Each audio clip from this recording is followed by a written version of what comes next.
Hello and welcome to A Game at Chess by Thomas Middleton, Day 7.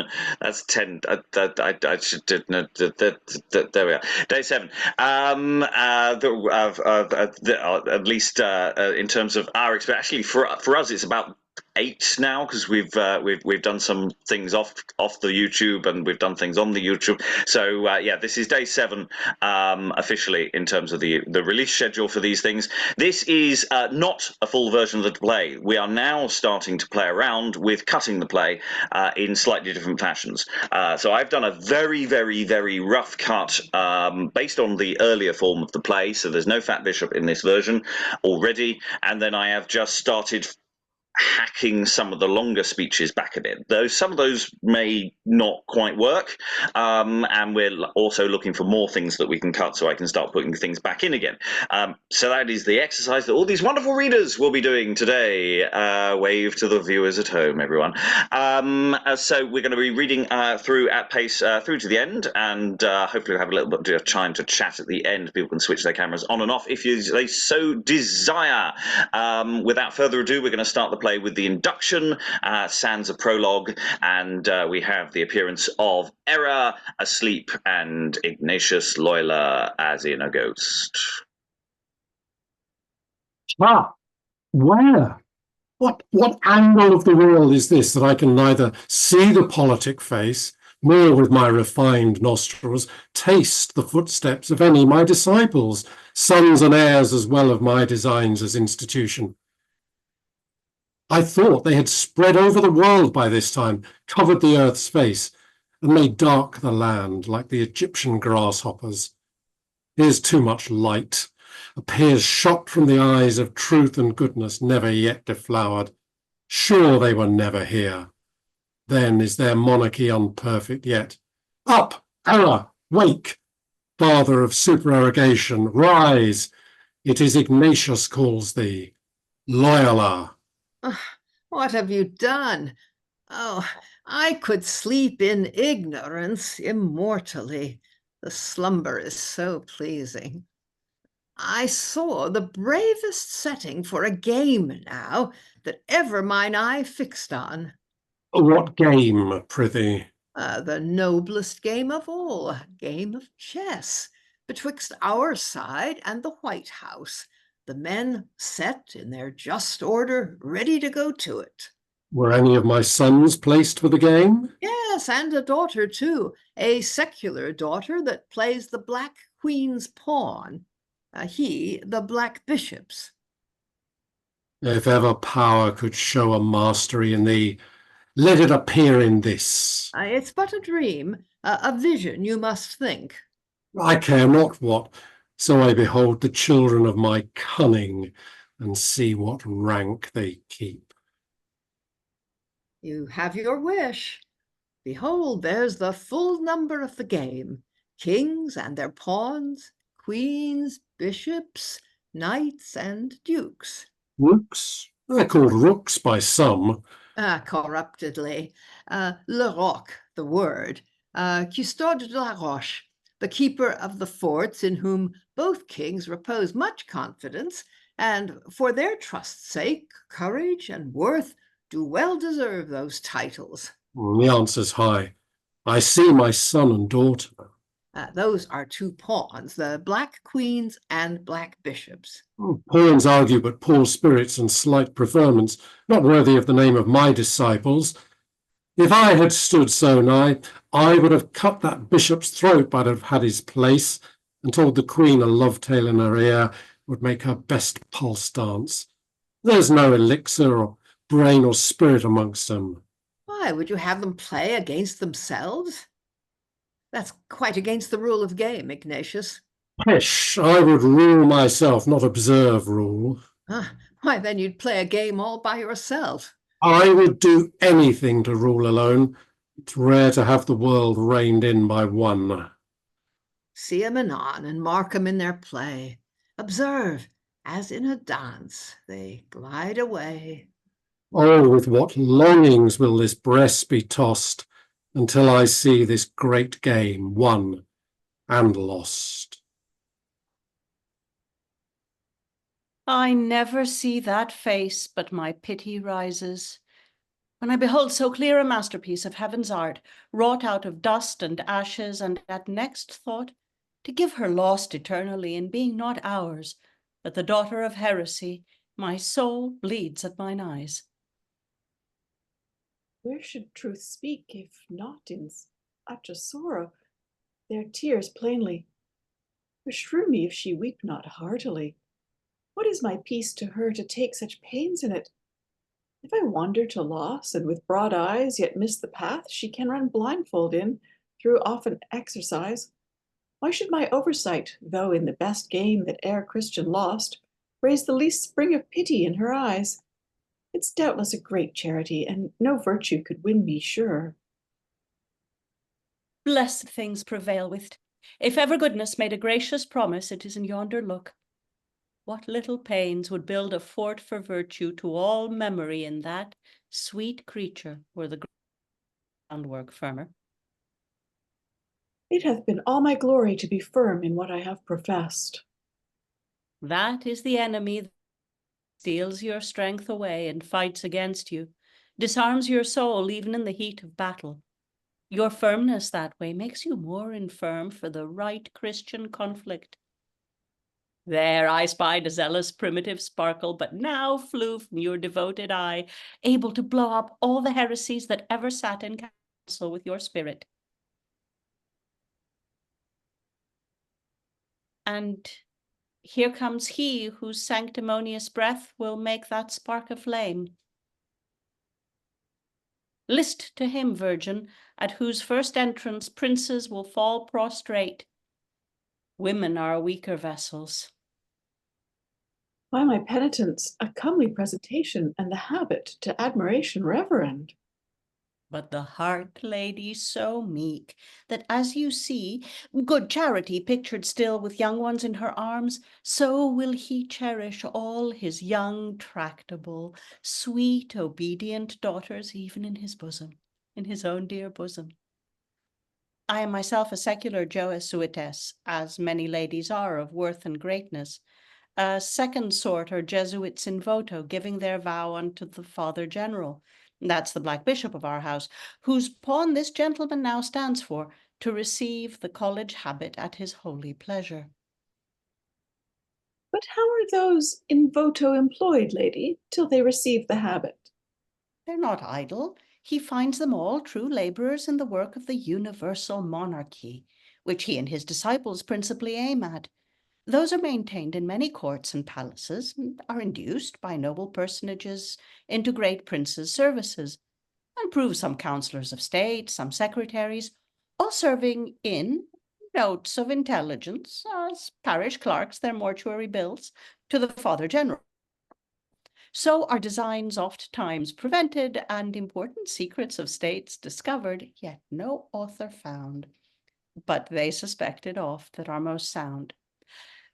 This mystery is too deep yet for your entrance, and I offend to set your zeal so back. Checked by obedience with desire to hasten your progress to perfection, I commit you to the great worker's hands, to whose grave worth I fit my reverence, as do you my wishes. Dost find her supple? There's a little passage made. Let me contemplate, with holy wonder season my access, and by degrees approach the sanctuary of unmatched beauty set in grace and goodness. Amongst the daughters of men I have not found a more catholical aspect, that eye doth promise single life and meek obedience. Upon those lips the sweet, fresh buds of youth, the holy dew of prayer lies, like pearl dropped from the open eyelids of the morn upon the bashful rose. How beauteously a gentle fast, not rigorously imposed, would look upon that cheek, and how delightfully the courteous physic of a tender penance, whose utmost cruelty should not exceed the first fear of a bride, to beat down frailty, would work to sound health your long festered judgment, and make your merit which through erring ignorance appears but spotted righteousness to me, far clearer than the innocence of infants. To that good work I bow, and will become obedience's humblest daughter, since I find the assistance of a sacred strength to aid me. The labor is as easy to serve virtue the right way, since 'tis she I ever served in my desire, though I transgressed in judgment. Less easily absolved amongst the rest. You shall not find the virtue that you serve now sharp and cruel, mistress. Her ears open to all your supplications. You may boldly and safely let in the most secret sin into her knowledge, which, like vanished man, never returns into the world again. Fate locks not up more trulier. The guilty that may appear some benefit. Who's so innocent that never stands in need on't in some kind? If every thought were blabbed that so confessed, the very air we breathe would be unblessed. Now to the work indeed, which is to catch her inclination. That's the special use we make of all our practice in the kingdoms. For by discovering their most secret frailties, things which, once ours, they must not hide from us. That's the first article in the creed we teach 'em, finding to what point their blood most inclines, know best to apt them than to our designs. Daughter, the sooner you disperse your errors, the sooner you make haste to your recovery. You must part with them. To be nice or modest towards this good action is to imitate the bashfulness of one conceals an ulcer, for the uncomely parts the tumor vexes tilt to be past cure. Resolve you thus far, lady. The private thought that runs to hide itself in the most secret corner of your heart now must be of my acquaintance. So familiarly, never she friend of your night counsels nearer. I stand not much in fear of any action guilty of that black time, most noble holiness. I must confess, as a sacred temple thronged with an auditory, some come rather to feed on human object than to taste of angels' food. So in the congregation of quick thoughts, which are more infinite than such assemblies, I cannot with truth's safety speak for all.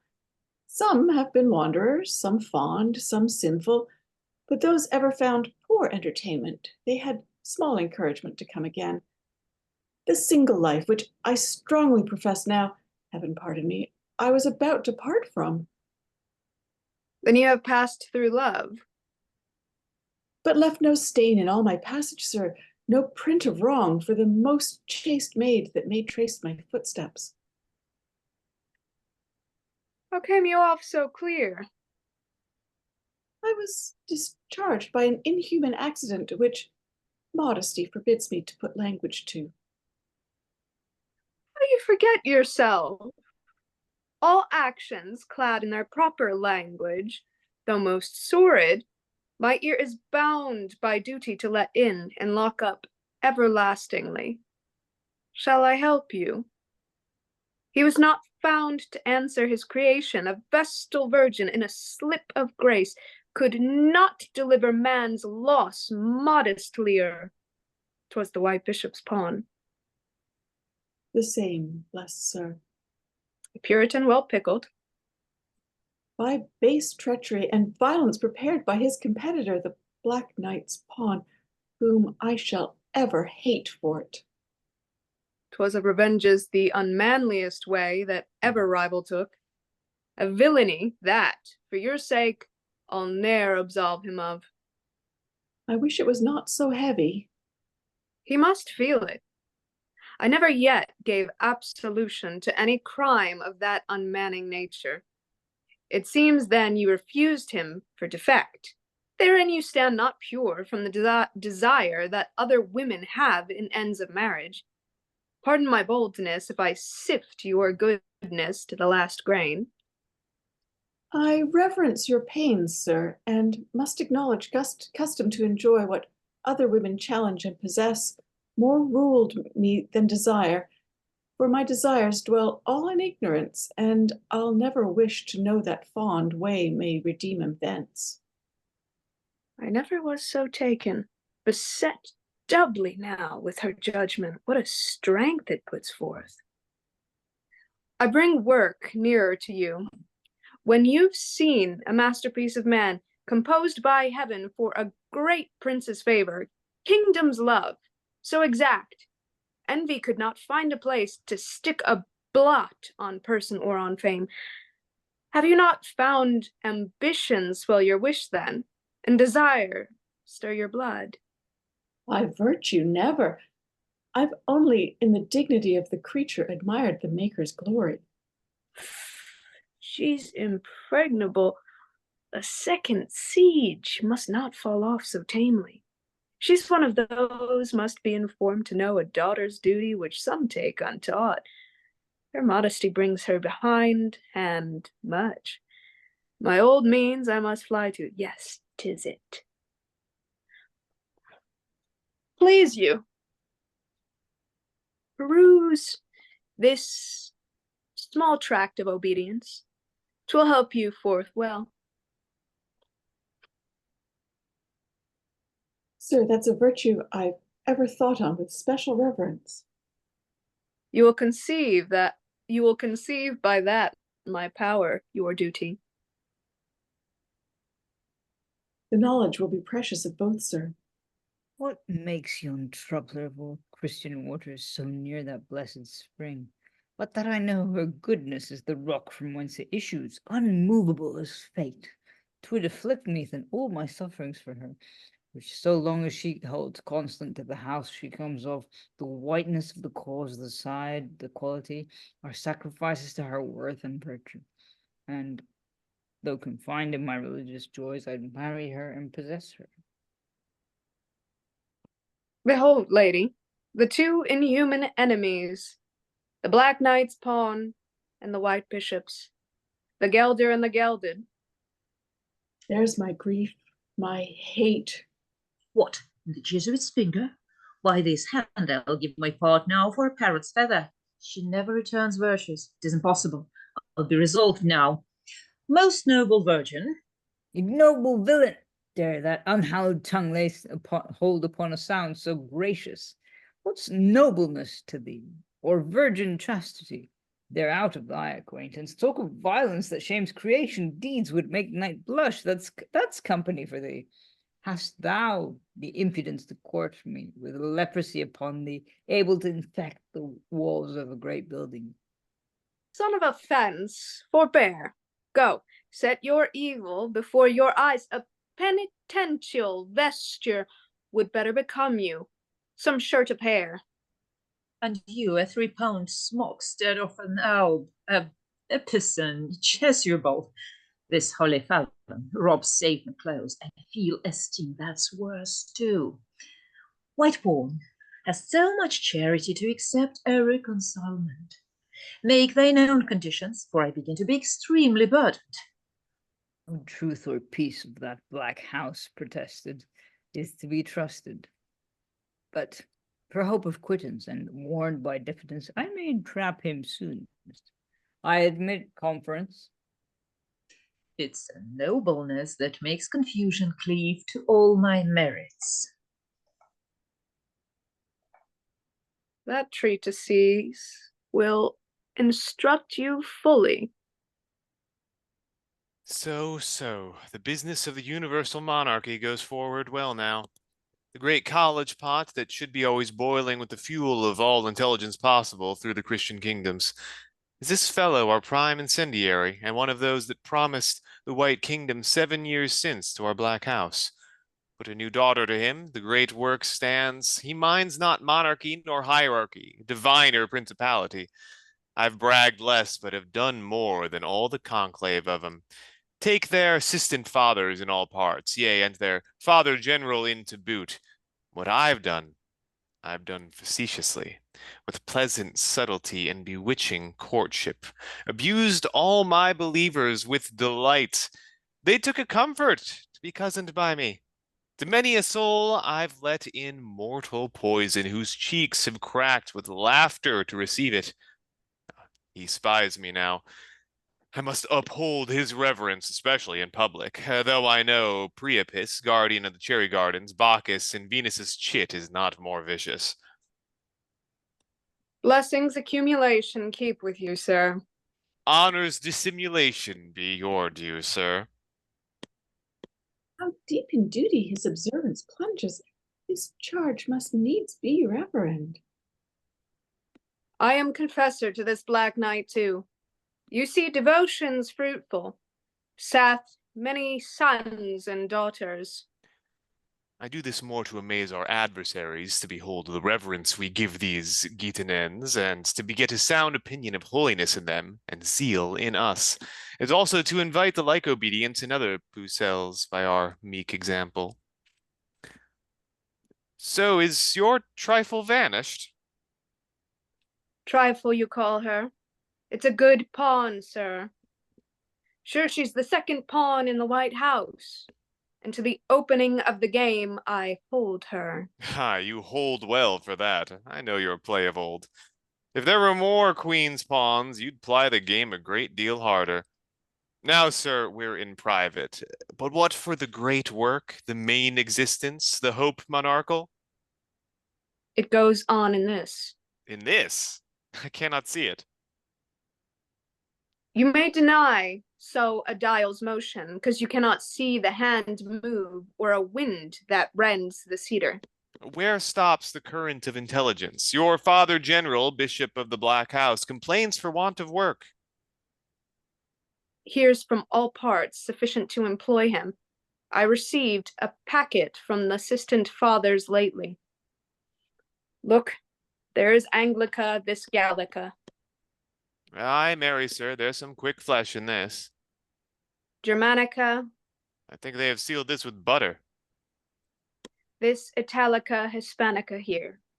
Hispanica, blind work this. The Jesuit hath writ this with the juice of lemons, sure. It must be held close to the fire of purgatory ere it can be read. You would not lose your jest, knight, though it wound your own name. Take heed, sir, we're entrapped, the White King's pawn. He's made our own man, half in voto yours. His heart's in the Black House. Leave him to me. Most of all friends endeared, preciously special.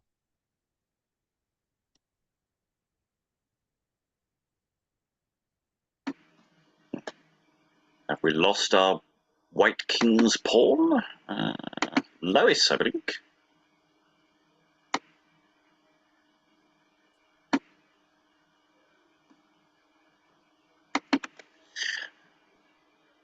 You see my outside, but you know my heart, knight. Great difference in their color. There's some intelligence, and as more ripens, so your knowledge still shall prove the richer. We must part. I dare no longer of this theme discuss. The ear of state is quick and jealous. Excellent estimation. Thou art valued above the fleet of gold that came short home. Poor Jesuit-ridden soul, how art thou fooled out of thy faith, from thy allegiance drawn? Which way soe'er thou takes, thou art a lost pawn.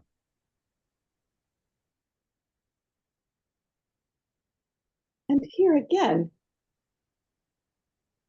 it is the daughter's duty to obey her confessor's command in all things, without exception or expostulation. 'Tis the most general rule that ever I heard of. Yet when I think how boundless virtue is, goodness and grace, 'tis gently reconciled, and then it appears well to have the power of the dispenser uncircumscribed.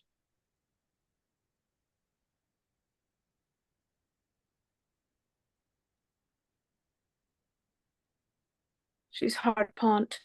'Twas the most modest key that I could use to open my intents. What little or no pains goes to some people. What have we here? A sealed note. What's this? It's the Black Bishop's pawn, these. How? To me? Strange. Who subscribes it? The Black King. What would he?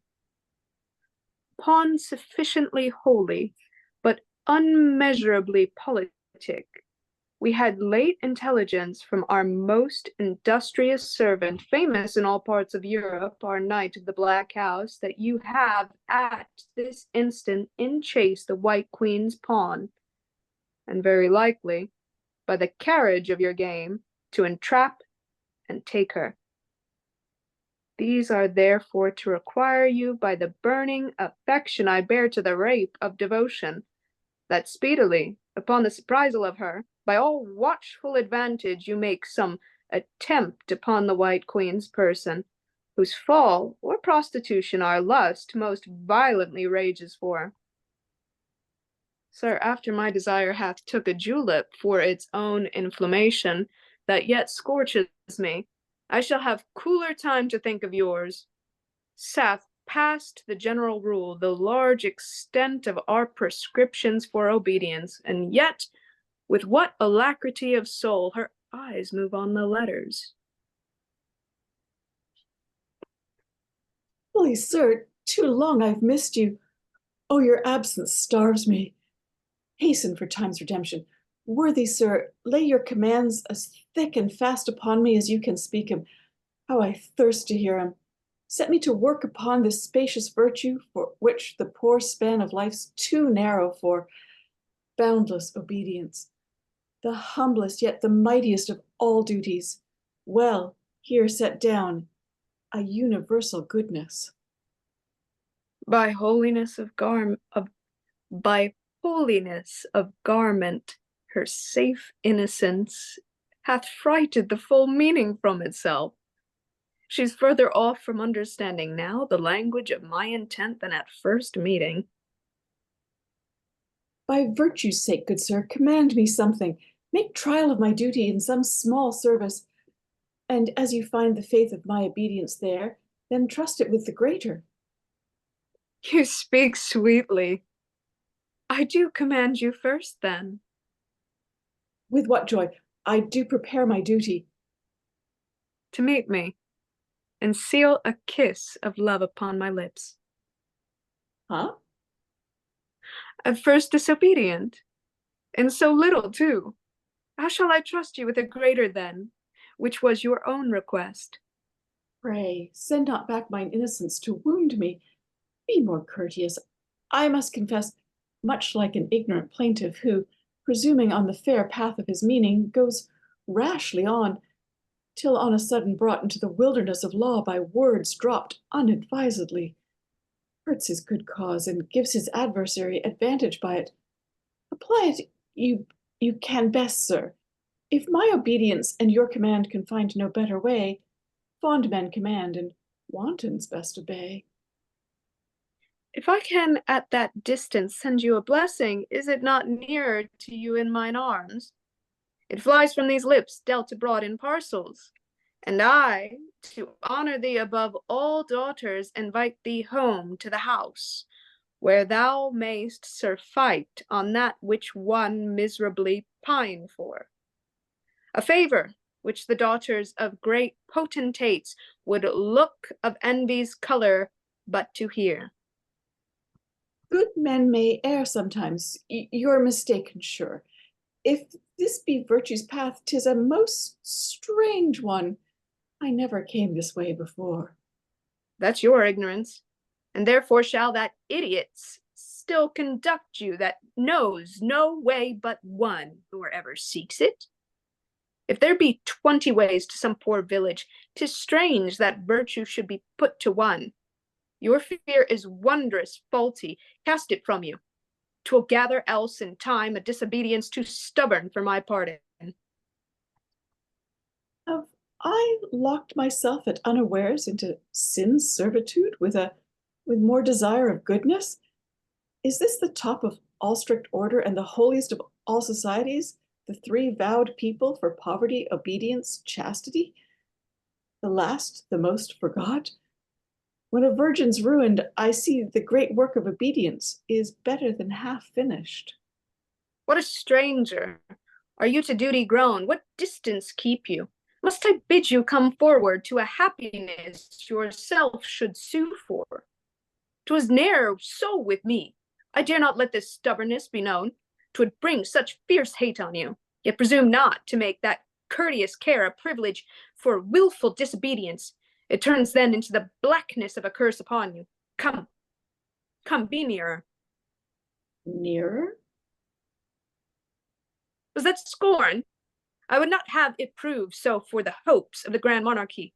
If it were like it, let it not dare to stir abroad again. A stronger ill will cope with it. Bless me, threatens me, and quite dismays the good strength that should help me. I never was so doubtful of my safety. 'Twas but my jealousy. Yours is the house of meekness, and no venom lives under that roof. Be nearer. Why so fearful? Nearer the altar, the more safe and sacred. But nearer to the offerer, oft more wicked. A plain and most insufferable contempt. My glory I have lost upon this woman, in freely offering that she should have kneeled. A year in vain, for my respect is darkened. Give me my reverence again. Thou robb'st me of, in thy repulse, thou shalt not carry 't hence. Sir, Thou art too great a winner to depart, and I too deep a loser to give way to 't. oh heaven, Lay me down, reputation, before thou stirrest. Thy nice virginity is recompense too little for my love. 'Tis well if I accept of that for both. Thy loss is but thine own. There's art to help thee, and fools to pass thee too. In my discovery the whole society suffers, and in that the hope of absolute monarchy eclipsed. Assurance thou canst make none for thy secrecy, but by thy honor's loss that act must awe thee. oh my distressed condition. Dost thou weep?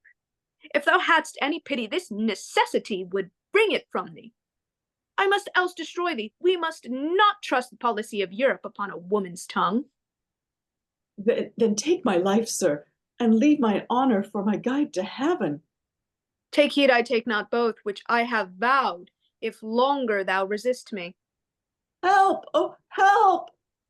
Art thou so cruel for an honor's bubble to undo a whole fraternity and disperse the secrets of most princes locked in us?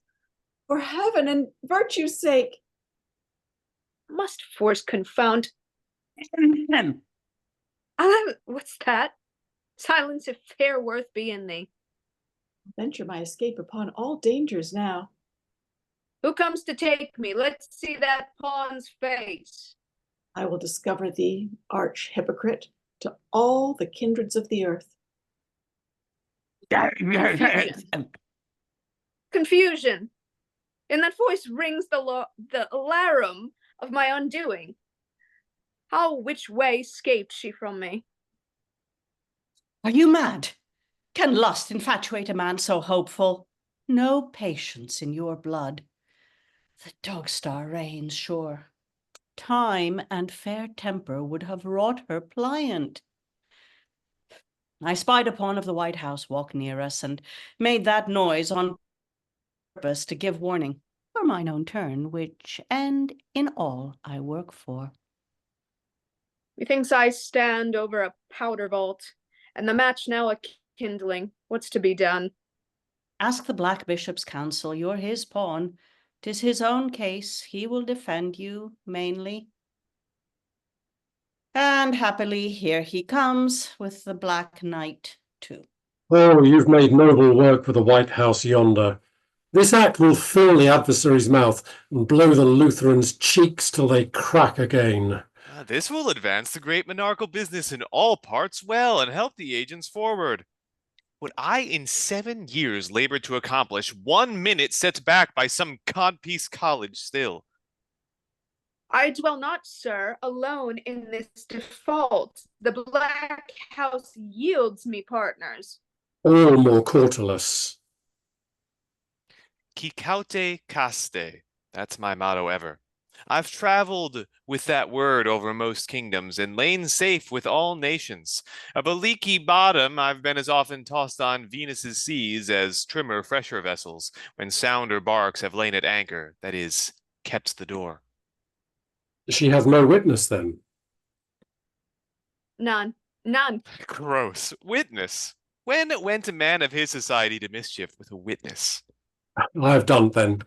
Away upon the wings of speed. Take post horse. Cast 30 leagues of earth behind thee suddenly. Leave letters antedated with our house, 10 days at least from this. Bishop, I taste thee. Good, strong episcopal counsel. Take a bottle on it, 'twill serve thee all thy journey. But, good sir, how for my getting forth unspied? There's check again. No, No. I'll have that. Well said, my bouncing Jesuitess. There lies a secret vault. Away, make haste then. Run for my cabinet of intelligences, for fear they search the house. Good bishop, burn 'em rather. I cannot stand to pick 'em now. Begone, the danger's all in you. Let me see, Queen's pawn. How formally hath packed up his intelligences, hath laid them all in truckle beds, methinks, and like court harbingers hath writ their names in chalk upon their chambers. Anglica. Ah, this is the English house. What news there, Tro? Ah, by this light, most of these are bawdy epistles. Time they were burnt indeed. Whole bundles of them. A fire, good Jesuitess, a fire. What have you there? A note, sir, of state policy and of exceeding safe one. Pray, let's see it, sir. To sell away all the powder in a kingdom to prevent blowing up. That's safe. I'll able it. Here's a facetious observation now, and fits my humor better. He writes here, some wives in England will commit adultery and then send to Rome for a bowl for their husbands. Have to hear those shifts. Ah, there's no female breathing sweeter and subtler. Here, wench, take these papers. Scorch me 'em soundly, burn 'em to the French russet, and put 'em in again. Why, what's your mystery? Ah, sir, 'twill mock the adversary strangely if e'er the house be searched. 'Twas done in Venice upon the Jesuitical expulse there, when the inquisitors came all spectacled to pick out syllables out of the dung of treason, as children pick out cherry stones, yet found none but what they made themselves with ends of letters. Do as I bid you, pawn. Fear not, in all I love roguery too well to let it fall. How now? What news with you? The sting of conscience afflicts me so for that inhuman violence on the white bishop's pawn. It takes away my joy, my rest. This 'tis to make an eunuch. You made us sport on't then. Cease aggravation. I come to be absolved for it. Where's my confessor? Why dost thou point to the ground? 'Cause he went that way. What's that? Come, help me in with this cabinet, and after I have singed these papers thoroughly, I'll tell thee a strange story. It be sad, 'tis welcome. 'Tis not troubled with much mirth, sir.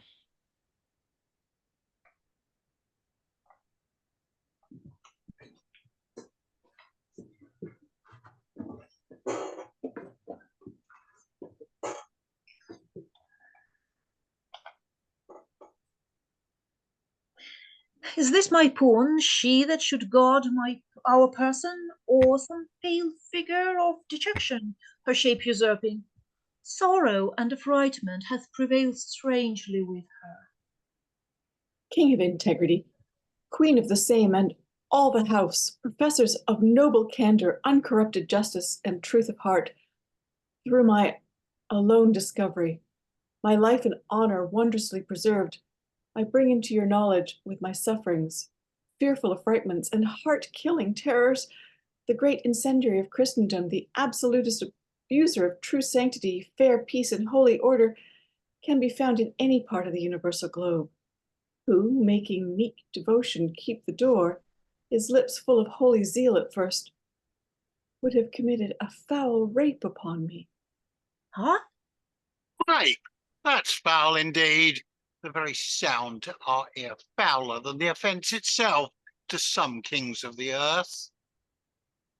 Sir, to proceed.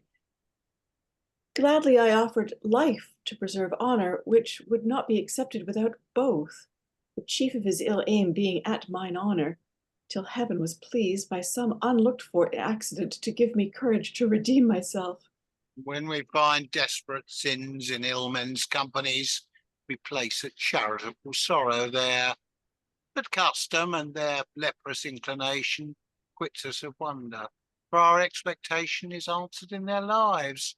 But to find sin, yea, the masterpiece of darkness, sheltered under a robe of sanctity, is able to draw all wonder to that monster only, and leave created monsters unadmired.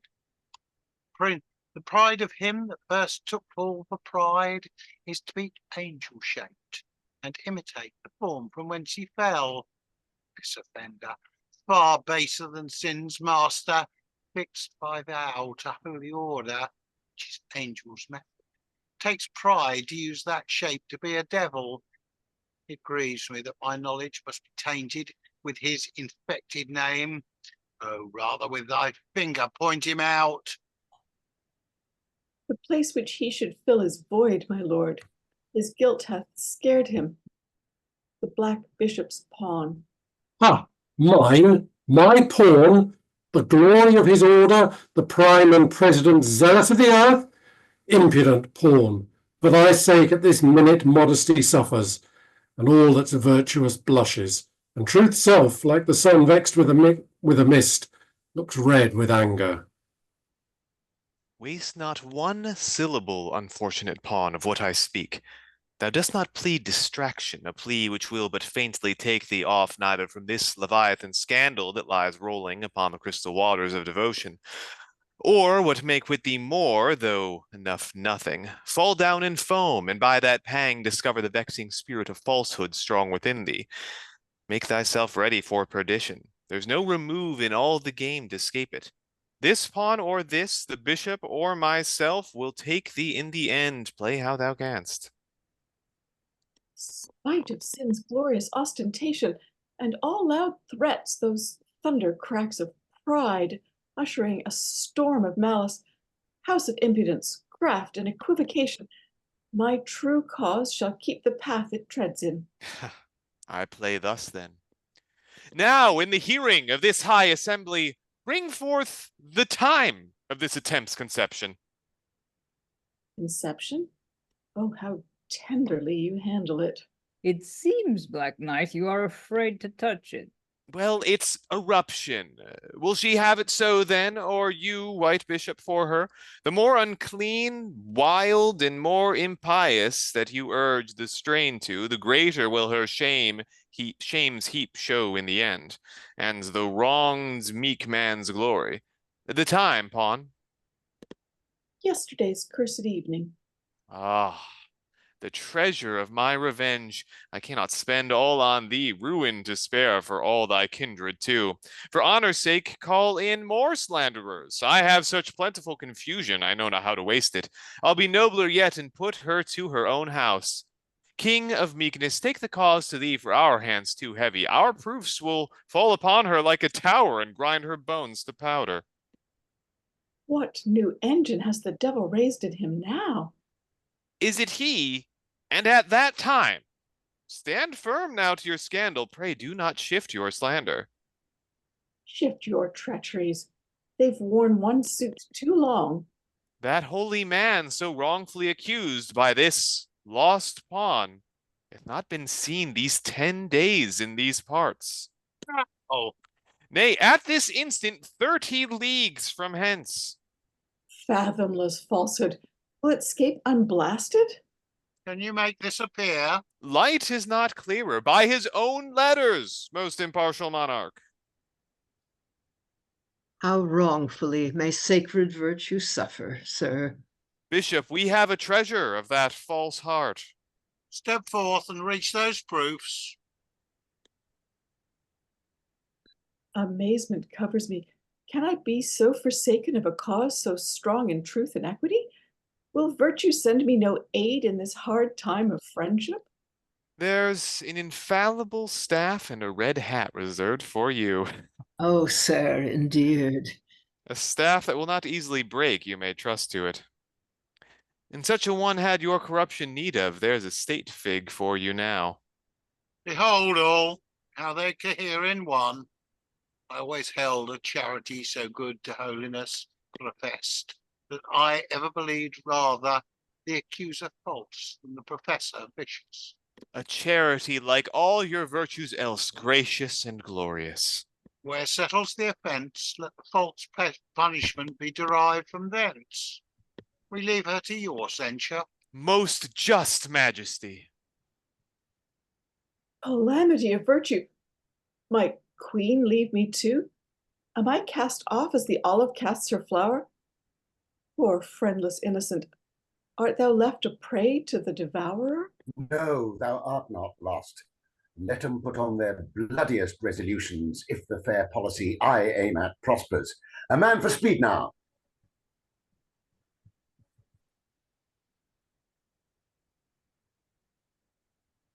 Let it be my honor, sir. Make me that flight that owes for my life's service. Was not this brought about well for our honors? Ish.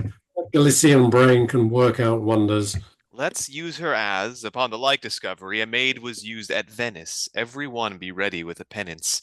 Begin, majesty. First, I enjoin thee to a 3 days fast for it. You are too penurious, sir. I'll make it 4. I to a 12 hours kneeling at one time. And in a room filled with Aretine's pictures, more than the twice 12 labors of luxury. Thou shalt not see so much as the chaste pommel of Lucrece dagger peeping. Nay, I'll punish thee for a discoverer. I'll torment thy modesty. After that 4 days fast, to the Inquisition house, strengthened with bread and water for worse penance. Why, well said, bishop of our house, nobly aggravated. Virtue, to show her influence more strong, fits me with patience mightier than my wrong. Let me a little solace my designs with remembrance of some brave ones past, to cherish the futurity of project, whose motion must be restless till that great work, called the possession of the earth, be ours. Was it not I procured a gallant fleet from the White Kingdom to secure our coasts against the infidel pirate under pretext of more necessitous expedition? Who made the jails fly open without miracle and let the locusts out, those dangerous flies whose property is to burn corn with touching? Whose policy was it to put a silenced muzzle on all the barking tongue men of the time? My light spleen skips and shakes my ribs to think on it. My pawn, how now the news? Expect none very pleasing that comes, sir, of my bringing. I am for sad things. Thy conscience is so tender-hoofed of light, every nail pricks it. This may prick yours too, if there be any quick flesh in the yard on't. Mine? Mischief might find a deep nail and a driver. It must find a deep nail and a driver beyond the strength of any Machiavel the politic kingdoms fatten to reach mine. Prithee, compunction, needle pricked a little, unbind this sore wound. Sir, your plot's discovered. Which of the 20,900 fourscore and 5? Canst tell? Bless us, so many! How do poor countrymen have but one plot to keep a cow and yet in law for that? You cannot know 'em all sure by their names, sir. Yes, were their numbers trebled. Thou hast seen a globe stand on the table in my closet. A thing, sir, full of countries and hard words. True, with lines drawn, some tropical, some oblique. I scarce can read, I was brought up in blindness. Just such a thing, if e'er my skull be opened, will my brains look like. Like a globe of countries? Aye, and some master politician that has sharp state eyes will go near to pick out the plots in every climate where they fastened. 'Twill puzzle 'em too. I'm of your mind for that, sir. They'll find 'em to fall thick upon some countries. They'd need use spectacles. But I turn to you now. What plot is that discovered? Your last breath, sir. begot twixt the Black Bishop and yourself your antedated letters about the Jesuit. Discovered? How? The White Knight's policy hath outstripped yours. Joined with the assistant counsel of his duke, the White Bishop's pawn undertook the journey, who, as they say, discharged it like a flight, and made them for the business fit and right. 'Tis but a body pawn out of the way. Enough of them in all parts.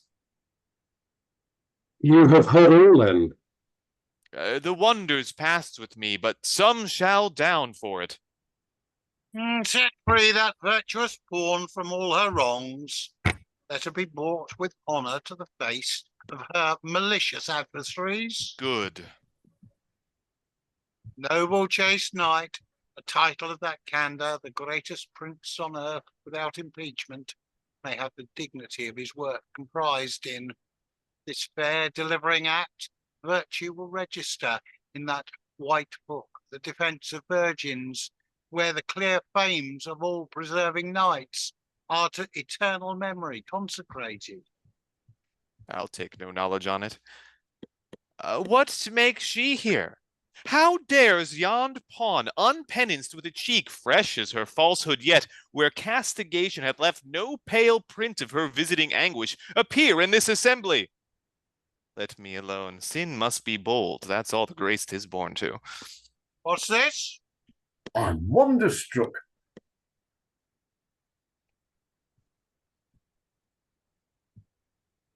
Muted, White Queen's Pawn.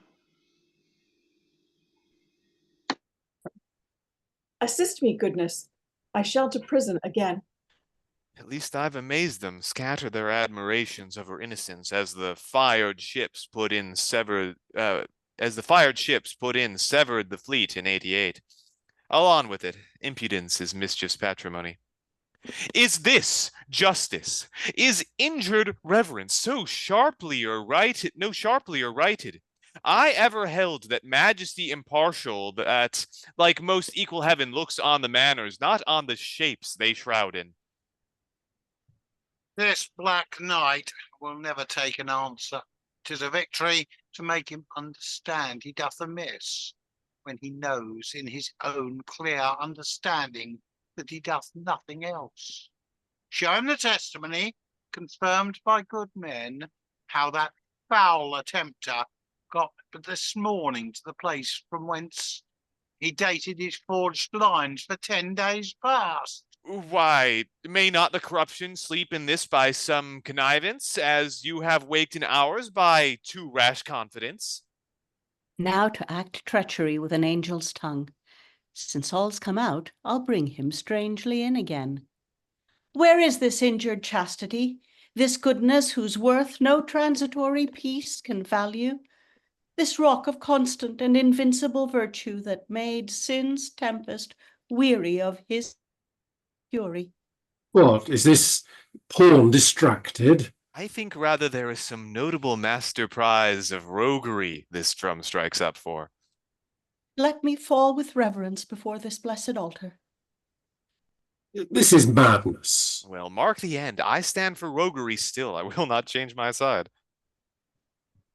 I shall be taxed, I know. I care not what the Black House thinks of me. What say you now? I will not be unlaid yet. However censure flies, I honour sanctity. That is my object, I intend no other. I saw this glorious and most valiant virtue fight the most noblest combat with the devil. Then thou heardst the violence intended? 'Tis a truth I joy to justify. I was an agent on virtue's part, and raised that confused noise that startled his attempt, and gave her liberty. Oh, 'tis a righteous story she hath told, sir. My life and fame stand mutually engaged, both to the truth and goodness of this pawn. Doth it appear to you yet clear as the sun? Alas, I believed it long before 'twas done. Degenerate, base, perfidious, traitorous pawn. What are you all besides yourselves? But Mother. I, remember that pawn. May a fearful barrenness blast both my hopes and pleasures, if I brought not her ruin in my pity, a new trap for her more sure confusion. Have I won now? Did I not say 'twas craft and machination? I smelled conspiracy all the way it went, although the mess were covered. I'm so used to it. At Queen I would fain finger. You're too hot, sir. If she were took, the game would be ours quickly. My aim's at that white knight, and trap him first. The Duke will follow too. I would that bishop were in my diocese.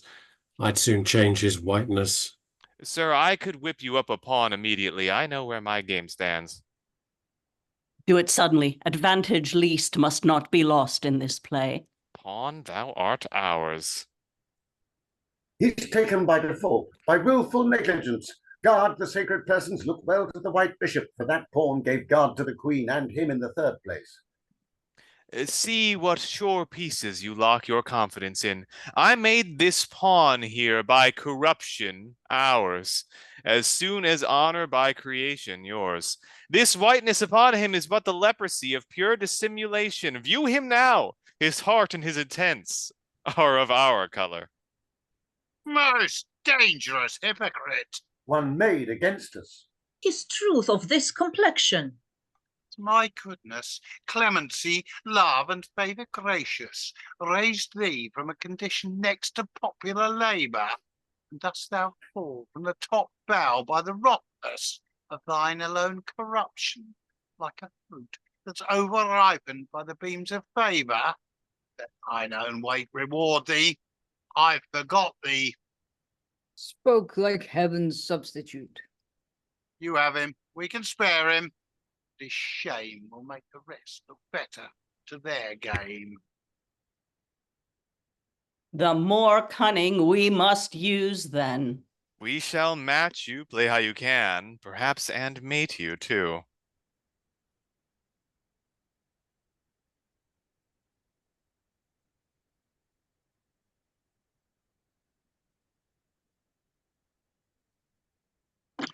White King's Pawn, Lois, I think.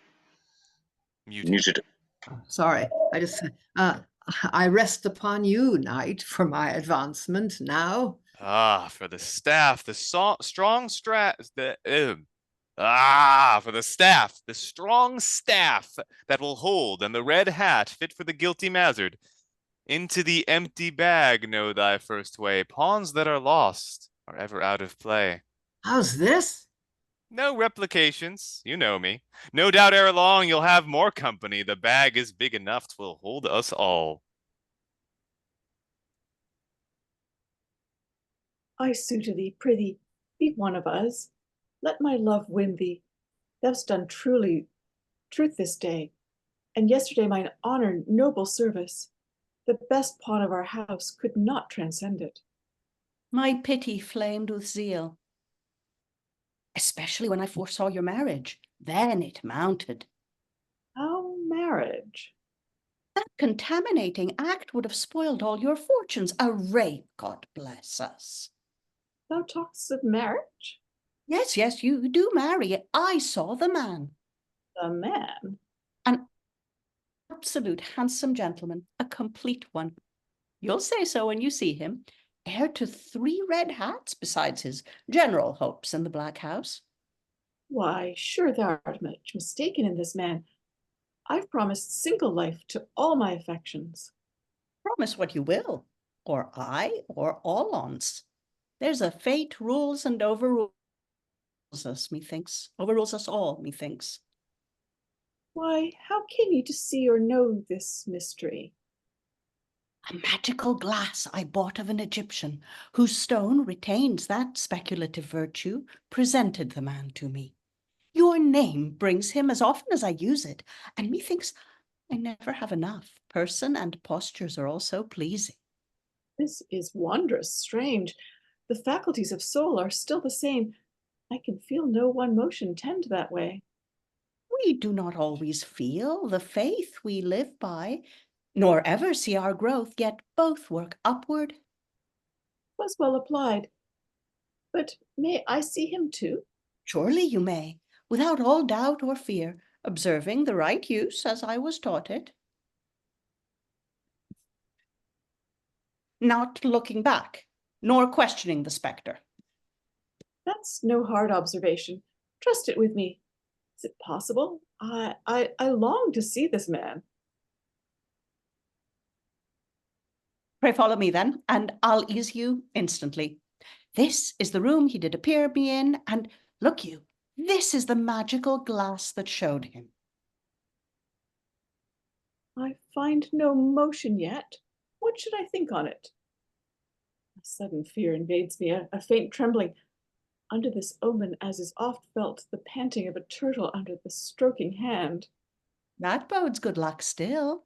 Sign you shall change state speedily, for that trembling is always the first symptom of a bride. For any vainer fears that may accompany his apparition, by my truth to friendship I quit you of the least. Never was object more gracefully presented. The very air conspires to do him honor, and create sweet vocal sounds, as if a bridegroom entered, which argue the burlesque harmony of your loves. And will the using of my name produce him? Nay, of yours only. That's the wonder halted. To clear you of that doubt, I'll put the difference in practice, the first thing I do, and make his invocation in the name of others. Will satisfy me much, that. Shall be done. Thou whose gentle form and face filled lately this Egyptic glass by the imperious powerful name and the universal fame of the mighty Black House Queen, I conjure thee there to be seen. What, see you nothing yet? Not any part. Pray, try another. You shall have your will. I double my command and power, and at the instant of this hour invoke thee in the White Queen's name. With stay for time and shape the same. What, see you yet? There's nothing shows at all. My truth reflects the clearer then. Now fix and bless your fair eye with your own forever. Thou well composed by fate's hand drawn to enjoy the White Queen's pawn, of whom thou shalt by virtue met many graceful issues get, by the beauty of her fame, by the whiteness of her name, by her fair and fruitful love, by her truth that mates the dove, by the meekness of her mind, by the softness of her kind, by the lustre of her grace, by all these thou art summoned to this place. Hark, how the air enchanted with your praises and his approach, those words to sweet notes raises.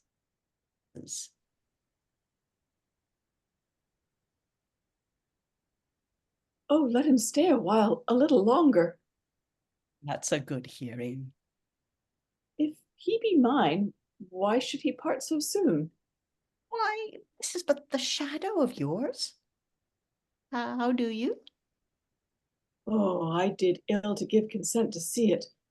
What certainty is in our blood or state? What we still write is blotted out by fate. Our wills are like a cause that is law-tossed. What one court orders is by another crossed. Find no fit place for this passion here. 'Tis merely an intruder. He's a gentleman most wishfully composed.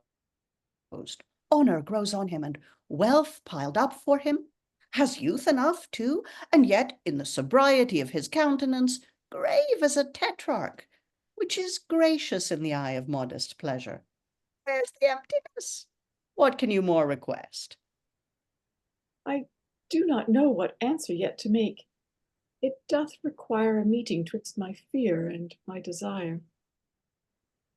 She's caught, and, which is strange, by her most wronger. Is he my confessor? He might have passed me 7 years together, had I not by chance advanced mine eye upon that lettered hatband. 'Tis a strange habit for a holy father, a president of poverty especially. Holy and reverend. How? Hast found me out? Oh, sir, put on this sparkling stream of glory, perfection will shine foremost. Well, your business. I have my game to follow. I have a worm follows me so that I can follow no game.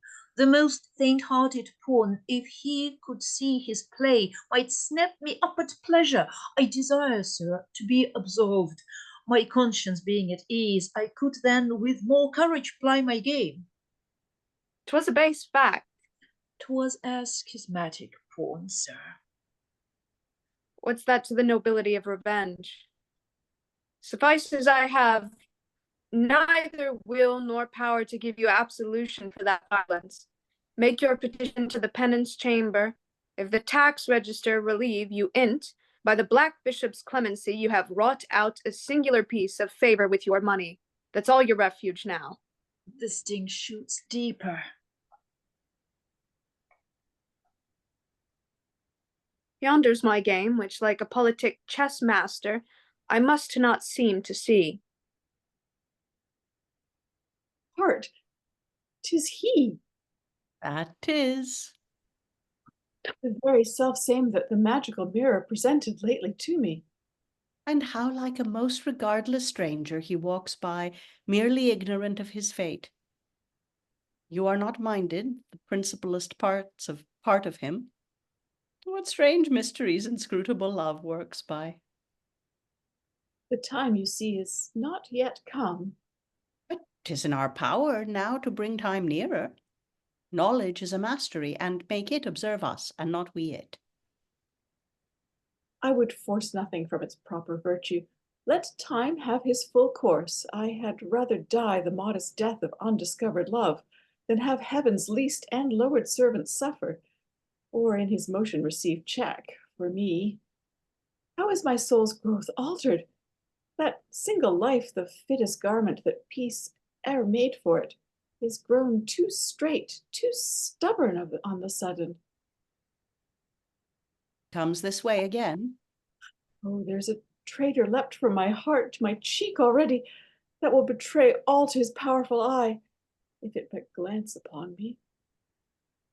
By my verity, look, he's passed by again, drowned in neglect, without the prosperous hint of so much happiness to look upon his fortune. How close fate seals up the eye of human understanding, till, like the sun's flower, time and love unclose it. 'Twere pity he should dwell in ignorance longer. What will you do? Yes, die a bashful death, do, and let the remedy passed by unused still. You're changed enough already, if you look into it. Absolute sir, with your most noble pardon for this my rude intrusion, I am bold to bring the knowledge of a secret nearer by many days, sir, than it would arrive in its own proper revelation with you. Pray, turn and fix. Do you know yon noble goodness? 'Tis the first minute mine eye blessed me with her, and clearly shows how much my knowledge wanted, not knowing her till now. She's to be liked, then? Pray, view advisedly. There is strong reason that I'm so bold to urge it. You must guess the work concerns you nearer than you think for. Her glory and the wonder of this secret puts a reciprocal amazement on me. And 'tis not without worth. You two must be better acquainted. Is there cause, affinity, or any courteous help creation joys in to bring that forward? Yes, yes, I can show you the nearest way to that perfection of a most virtuous one that joy e'er found. Pray, mark her once again, then follow me, and I will show you her must be your wife, sir. The mystery extends, or else creation hath set that admirable piece before us to choose our chaste delights by. Please you follow, sir. What art have you put to me on an object and cannot get me off? 'Tis pain to part from't. If there prove no check in that magical glass now, but my proportion comes as fair and full into the eye as his to mine lately, then I'm confirmed he is mine own forever.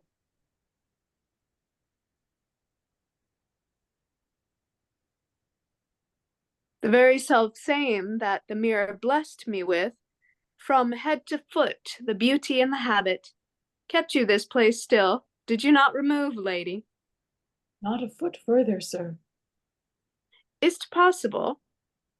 I would have sworn I had seen the substance yonder, 'Twas to that lustre, to that life presented. Even so was yours to me, sir. Saw you mine? Perfectly clear. No sooner my name used, but yours appeared. Just so did yours at mine now. Why stand you idle? Will you let time cozen you? Protracting time of those delicious benefits that fate hath marked for you. You modest pair of blushing gamesters, and you, sir, the bashfulest. I cannot flatter a foul fault in any. Can you be more than man and wife assigned, and by a power the most irrevocable? Others that be adventurers in delight may meet with crosses, shame, or separation. You know the mind of fate. You must be coupled. She speaks but truth in this. I see no reason that we should miss the relish of this night, but that we are both shamefaced. How, this night, sir? Did not I know that you must be mine, and therein your privilege runs strong, for that loose motion you never should be. Is it not my fortune to match with a pure mind? Then I am miserable. The doves and all chaste-loving winged creatures have their pairs fit, their desires justly mated. Is woman more unfortunate, a virgin? The May of woman? Fate that hath ordained, sir, we should be man and wife, hath not given warrant for any act of knowledge till we are so. Tender-eyed modesty, how it grieves at this. I'm as far off for all this strange imposture as at first interview.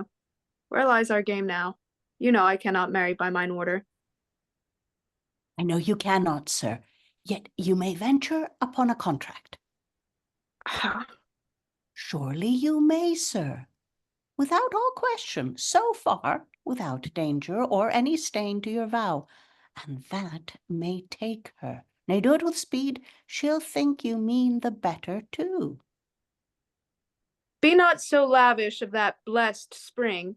You've wasted that upon a cold occasion now, would wash a sinful soul white.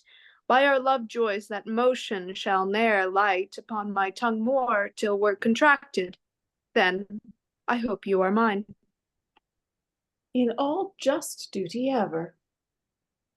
Then, do you question it? Hish! Then you're man and wife, all but church ceremony. Pray, let's see that done first. She shall do reason then. Now I'll enjoy the sport, and cozen you both. My blood's game is the wages I have worked for. Pawn, I've spoke to the Black Bishop for thee. I'll get the absolution from his own mouth. How now? Qualm, thou hast the pukingest soul that e'er I met with. It cannot bear one suckling villainy. Mine can digest a monster without crudity, a sin as weighty as an elephant, and never wamble for it. Aye, you've been used to it, sir. That's a great help.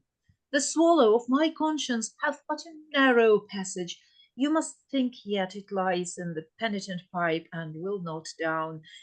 If I had got 7,000 pounds by office and galled down that, the bore would have been bigger. Nay, if thou proves facetious, I shall hug thee.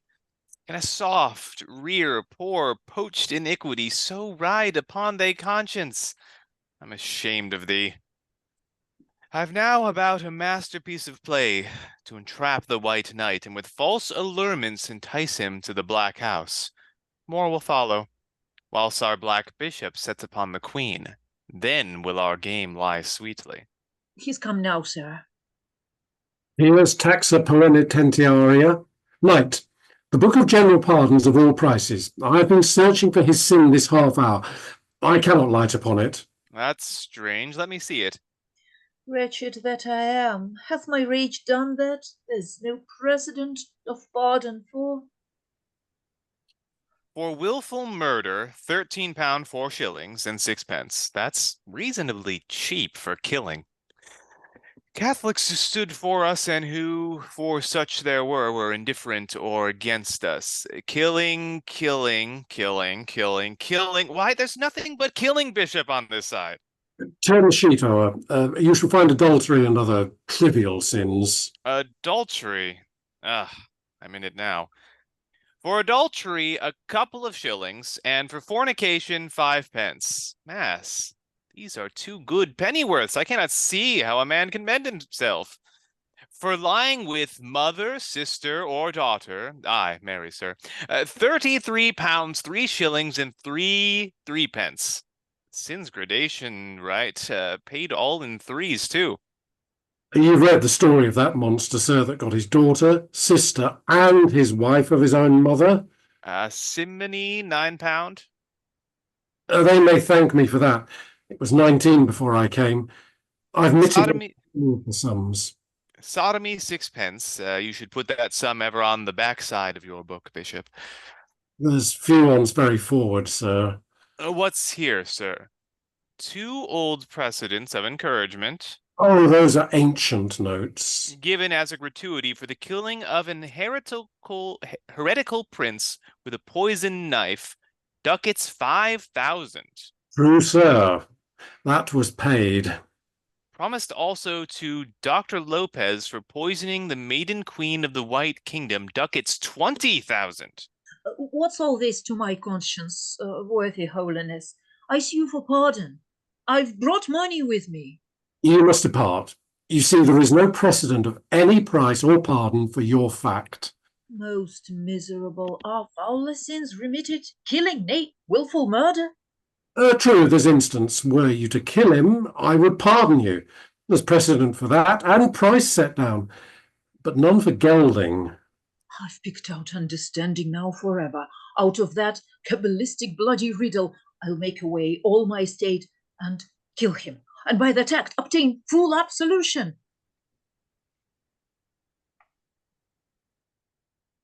Why, Bishop, Knight, where's your removes, your traps? Stand you now idle in the heat of game? My life for yours, Black Sovereign, the game's ours. I have wrought underhand for the White Knight and his brave duke, and find 'em coming both. Then for their sanctimonious queen's surprisal, sir, in that state puzzle and distracted hurry, trust my arch subtlety with. Oh, eagle pride, never was game more hopeful of our side. If Bishop Bullbeef be not snapped next bout as the men stand, I'll never trust art more. And here we have the dumb show enter Black Queen's pawn with the taper in her hand. She conducts the White Queen's pawn in her knighter chair into one chamber, and then conveys the Black Bishop's pawn in his knight habit into another chamber, and putting out the light, she follows him. True, noble Duke, fair virtue's most endeared one, let us present their rank insinuation with truth of cause and courage, meet their plots with confident goodness that shall strike 'em grovelling. Sir, all the gins, traps, and alluring snares the devil hath been at work since 88 on are laid for the great hope of this game only. Why, the more noble will truth's triumph be, when they have wound about our constant courages the glitteringst serpent that e'er falsehood fashioned, and glorying most in his resplendent poisons, just heaven can find a bolt to bruise his head. Look, would you see destruction lie a sunning? In yonder smile sits blood and treachery basking. In that perfidious model of face falsehood, hell is drawn grinning. What a pain it is for truth to feign a little. Ah, fair knights, the rising glory of that house of candor, have I so many protestations lost, quite lost? Am I not worth your confidence? I that have vowed the faculties of soul, life, spirit, and brain to your sweet game of youth, your noble, fruitful game, can you mistrust in any foul play in me, that have been ever the most submiss observer of your virtues, and no way tainted with ambition, save only to be thought your first admirer?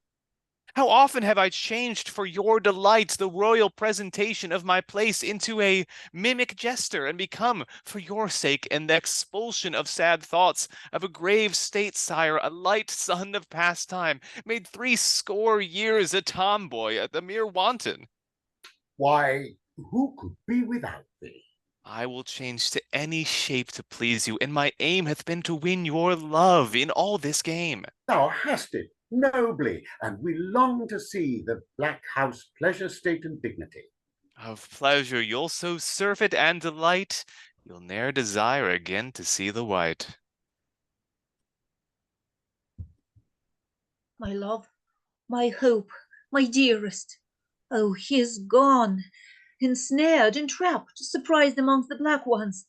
I never felt extremity like this. Thick darkness dwells upon this hour. Integrity, like one of heaven's bright luminaries, now, by error's dullest element interposed, suffers a black eclipse. I never was more sick of love than now I am of horror. Shall be taken. The game's lost. I'm set upon. The bishop of the Black House, having watched advantage of this play, comes now to seize on me. Oh, I am hard beset, distressed most miserably. It is vain to stir. Remove which way you can, I'll take you now. This is the time we've hoped for. Queen, you must down. No rescue, no deliverance. The Black King's blood burns for thy prostitution, and nothing but the spring of thy chaste virtue can cool his inflammation. Instantly he dies upon a pleurisy of luxury, if he deflower thee not. Oh, strait of misery! And is your holiness his divine procurer? The devil in it! I'm taken by a ring-dove. Where stood this bishop that I saw him not? Oh, you were so ambitious, you looked over me. You aimed at no less person than the queen, the glory of the game. If she were won, the way were open to the master check, which, look you, he and his lives to give you. Honor and virtue guide him in his station. Oh, my life sanctuary! Let heaven's blessings be mine no longer, than I am thy sure one. The dove's house is not safer in the rock than thou in my firm bosom. I'm blessed and... Is it that lump of rank ingratitude, swelled with the poison of hypocrisy? You be so malicious, hath partaken of the sweet, fertile blessings of our kingdom? Bishop, thou hast done our white house gracious service, and worthy the fair reverence of thy place. For thee, black holiness, when death puts thee up, the silent grave might prove thy bag forever. No deeper pit than that. My fears past then? Fear? You were never guilty of an injury to goodness, but in that. It stayed not with me, sir. It was too much of it usurped a thought. Place a strong guard there. Confidence is set, sir. Take that prize hence. Go, reverend of men. Covetousness into the bag again.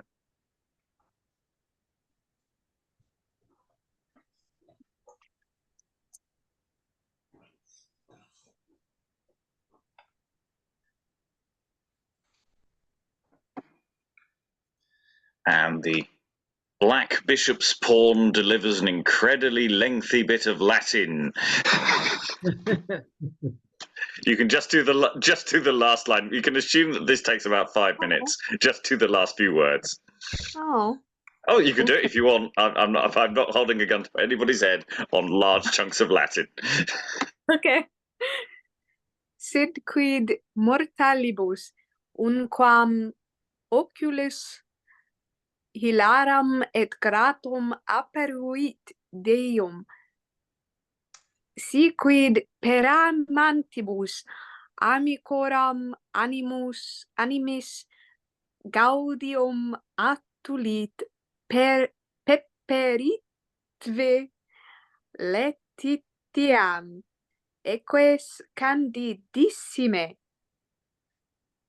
praluentissime felicem profecto tum ad domo candoris ad domum nigritudinis accessum promissisi peperise atulisse temur omnes adventus tui conflagrantissimi omni qua possumus setitia gaudio congratulatione acclamatione animis observantissimis affectibus devotissimus obsequis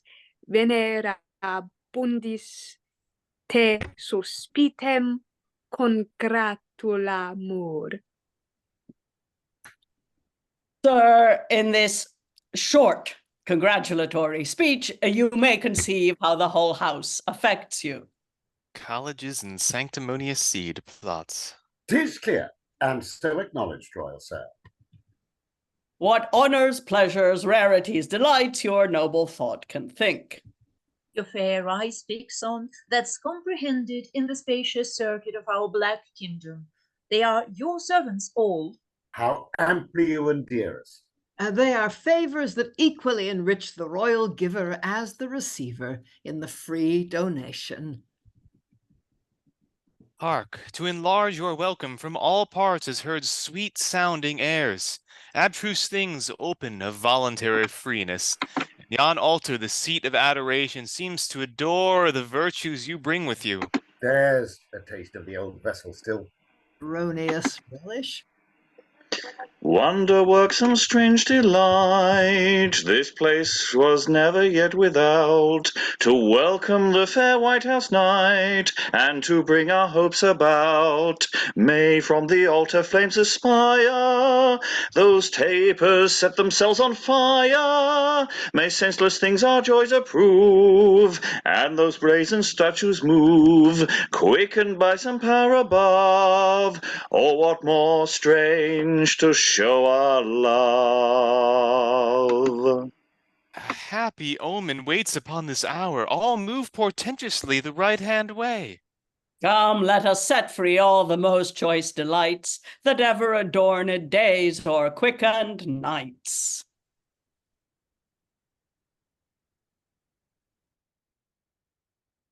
I see 'twas but a trial of my duty now, as a more modest mind, and in that virtue it most worthily hath fate provided for me.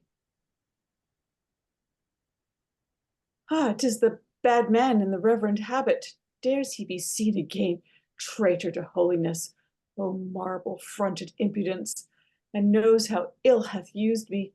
I am ashamed he blushes not. Are you yet stored with a woman's pity? Are you the mistress of so much devotion, kindness, and charity as to bestow an alms of love on your poor sufferer yet, for your sake only? Sir, for the reverend respect you ought to give to sanctity, though none to me, in being her servant vowed and wearing her livery, if I might counsel, you should never speak the language of unchasteness in that habit. You would not think how ill it doth with you. The world's a stage on which all parts are played. You'd think it most absurd to see a devil presented there, not in a devil's shape, or, wanting one, to send him out in yours. You'd rail at that for an absurdity no college e'er committed. For decorum's sake, then, for pity's cause, for sacred virtue's honor, if you'll persist still in your devil's part, present him as you should do, and let one that carries up the goodness of the play come in that habit, and I'll speak with him. Then will the parts be fitted, and the spectators know which is which. They must have cunning judgments to find it else. For such a one as you is able to deceive a mighty audience. Nay, those you have seduced, if there be any in the assembly, when they see what manner you play your game with me, they cannot love you. Is there so little hope of you to smile, sir? Yes, at your fears, at the ignorance of your power, the little use you make of time, youth, fortune, knowing you have a husband for lust's shelter, you dare not yet make bold with a friend's comfort. This is the plague of weakness. So hot, burning. The syllables of sin fly from his lips as if the letter knew some new cast from hell. Well, setting by the dish you loathe so much, which hath been heartily tasted by your betters, I come to marry you to the gentleman that last enjoyed you. I hope that pleases you. There's no immodest relish in that office. Strange, of all men he should first light on him to tie that holy knot that sought to undo me. Were you requested to perform that business, sir? I name you a sure token. As for that, sir, now you're most welcome, and my fair hopes of you, you'll never break the sacred knot you tie once with any lewd soliciting hereafter. But all the crafts in getting of it knit, you're all on fire to make your cousining market. I am the marrier and the man.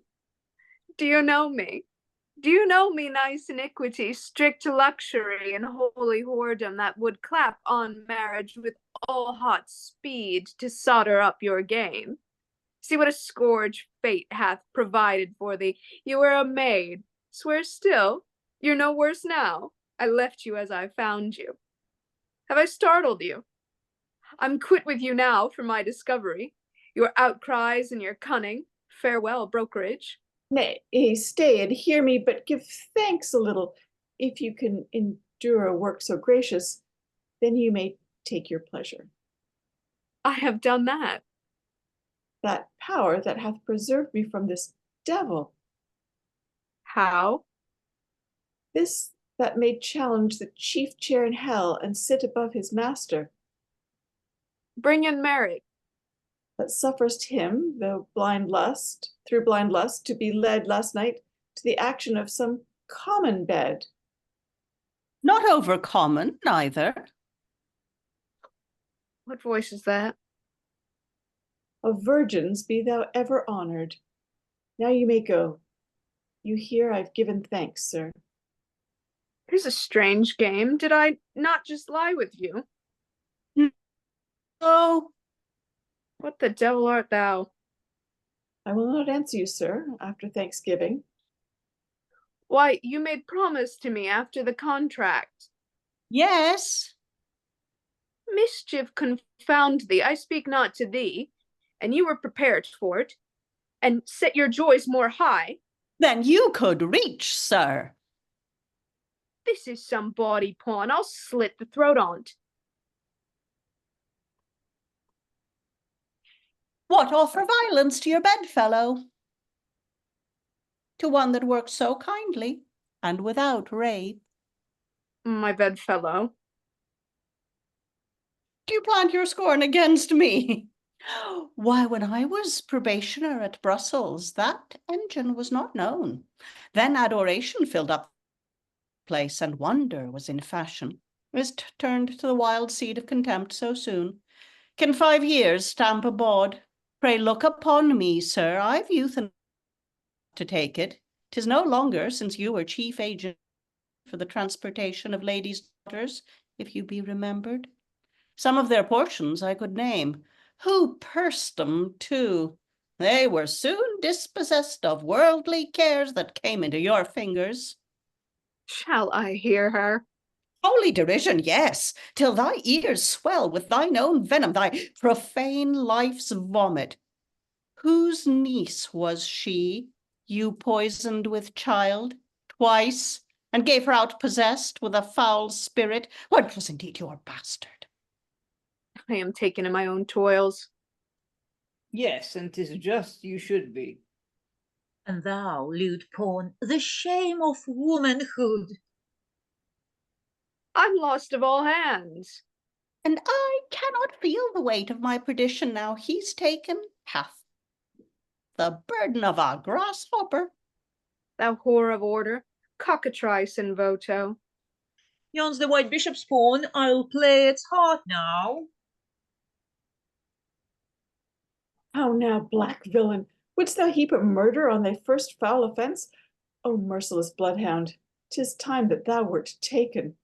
Death prevented. For thy sake that partner is thy shame. I'll never know man farther than by name.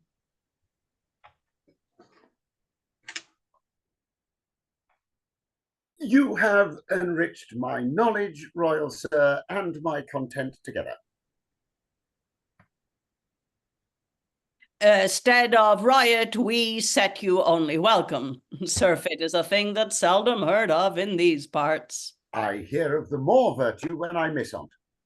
We do not use to bury our bellies 200,000 in our bellies 200,000 ducats and then boast on it, or exercise the old Roman painful idleness with care of fetching fishes far from home. We cram no birds, nor Epicurean-like enclose some creeks of the sea, as Sergius Orata did. Nor do we imitate that arch gormandizer with 22 courses at one dinner, and betwixt every course he and his guests washed and used women, then sat down and strengthened, lust swimming in their dishes, which no sooner was tasted but was ready to be vented. Most impious epicures. We commend rather of two extremes the parsimony of Pertinax, who had half lettuces set up to serve again, or his successor Julian, that would make 3 meals of a lean hare, and often sup with a green fig, and wipe his beard, as we can. Well, you're as sound a spokesman, sir, for parsimony, clean abstinence, and scarce 1 meal a day as ever spake with tongue. Censure him mildly, sir. It was but to find discourse. Ill raised of anything. I shall be half afraid to feed hereafter. For I beshrew my heart, for I fear fatness, the fog of fatness, as I fear a dragon. The comeliness I wish for, that's as glorious. Your course is wondrous strict. I should transgress, sure, were I to change my side, as you've much wrought me. How you misprise! This is not meant to you, word. You that are wound up to the height of feeding by clime and custom are dispensed withal. You may eat cabrito, calf, and tons, eat and eat every day twice, if you please. Well, for the food I'm happily resolved, but for the diet of my disposition there comes a trouble. You will hardly find food to please that. It must be a strange nature we cannot find a dish for, having policy, the master cook of Christendom, to dress it. Pray, name your nature's diet. The first mess is hot ambition.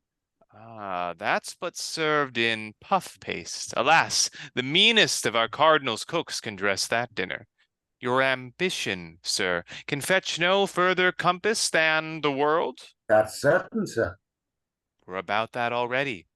And in the large feast of our vast ambition we count but the white kingdom, whence you come from, the garden for our cook to pick his salads, the foods lean France larded with Germany, before which comes the grave chaste seigneury of Venice, served in capon-like in white broth. Here's meat enough in conscience for ambition. If there be any want, there's Switzerland, Polonia, and such pickled things will serve to furnish out the table. You say well, sir. But here's the mystery I tell you in private. Oh, we're your cabinets. When I have stopped the mouth of one vice, there's another gapes for food. I am as covetous as a barren womb, the grave, or what's more ravenous. We're for you, sir. Call you that heinous, that's good husbandry. Why, we make money of our faith, our prayers. We make the very deathbed buy her comforts, most dearly pay for all her pious counsels, leave rich revenues for a few weak orisons, or else they pass unreconciled without 'em. Did you but view the vaults within our monasteries, you'd swear then Plutus, whom the fiction calls the Lord of Riches, were entombed there. Cannot walk for tons. Is't possible? But how shall I bestow the vice I bring, sirs? You quite forget me. I shall be shut out by your strict key of life. Is yours so vile, sir? Some that are pleased to make a wanton on't call it infirmity of blood, flesh frailty, but certain there's a worse name in your book for it. The trifle of all devices, the mere innocent, the very novice of this house of clay venery. If I but hug thee hard, I show the worst on it. 'Tis all the fruit we have here after supper. But is this all? Are you ours yet? One more, and I am silenced, but this that comes now will divide us questionless. 'Tis 10 times 10 times worse than the forerunners. Is it so vile there is no name ordained for it? Toads have their titles, and creation gave serpents and adders those names to be known by. This of all others bears the hiddenest venom, the smoothest poison. I'm an arch dissembler, sir. How? 'Tis my nature's brand. Turn from me, sir. The time is yet to come that ere I spoke what my heart meant. And you call that a vice? Avoid all profanation, I beseech you. The only prime state virtue upon earth, the policy of empires. Take heed, sir, for fear it take displeasure and forsake you. 'Tis like a jewel of that precious value whose worth's not known but to the skillful lapidary. The instruments that picks ope princes' hearts and locks up ours from them with the same motion. You never came so near our souls as now. Now you're a brother to us. What we have done hath been dissemblance ever. There you lie, then, and the game's ours. We give thee checkmate by discovery, king, the noblest mate of all. I'm lost! I'm taken! Ambitious, covetous, luxurious falsehood. Dissembler includes all. All hopes confounded! Miserable condition! Oh, let me bless mine arms with this dear treasurer, truth's glorious masterpiece. See, queen of sweetness, he's in my bosom safe, and this fair structure of comely honour, his true blessed assistant. May the integrities ever possess that powerful sanctuary. 'Twas a game, sir, won with much hazard, so with much more triumph we gave him checkmate by discovery, sir. Obscurity is now the fittest favour falsehood can sue for. It well suits perdition. 'Tis their best course that have so lost their fame to put their heads into the bag for shame. And thus ends the cut that we have here today. And we have, thank you very much, everyone, for that read. Most of the cuts that I've instituted seemed to work. I didn't see anyone going, oh, that jumped. I did make a few minor tweaks to some of those. And I've been trying to keep up with all the suggestions in the chat. I think the general feeling from the chat as we were going along was that the white queen's pawn, the black queen's pawn, and the black bishop's pawn sequence needs trimming, but we don't know what. In the sense that all of those scenes feel a bit overlong. They just feel like they're a bit, and I mean, I've worked on them a lot, so I know that you can dig into them and you can fight, and they're very well structured. And that's the problem, because it's not like there's an obvious redundancy where you can say, you know, when the Black Knight speaks for a long time, it's straightforward to go lop, lop, schlunk. With those scenes, it's quite difficult to take anything out. So any suggestions welcome. Also, trying to retain, where possible, the integrity of the verse as well. I mean, occasional half lines is fine, but if you do that to the entire script, then it all starts to lose its coherency. Lois. Yeah, I think the problem is that the whole White Queen's pawn plot is now sort of out of proportion with the rest, because you've cut things like the fat bishop and the bag and so on. I mean, it just seems that it's taking up more space than it used to. If you put the fat bishop back, which I think most people would like, you know, there would be just a greater sense of shape to the thing. Yes, and certainly the bag is already back in for the next version tomorrow. I don't think I'm going to be able to put the Fat Bishop back in yet. We haven't quite cut enough to put him in. He needs room. But I have created a version of the ending that will might just about work with the remaining pawns that we have in play.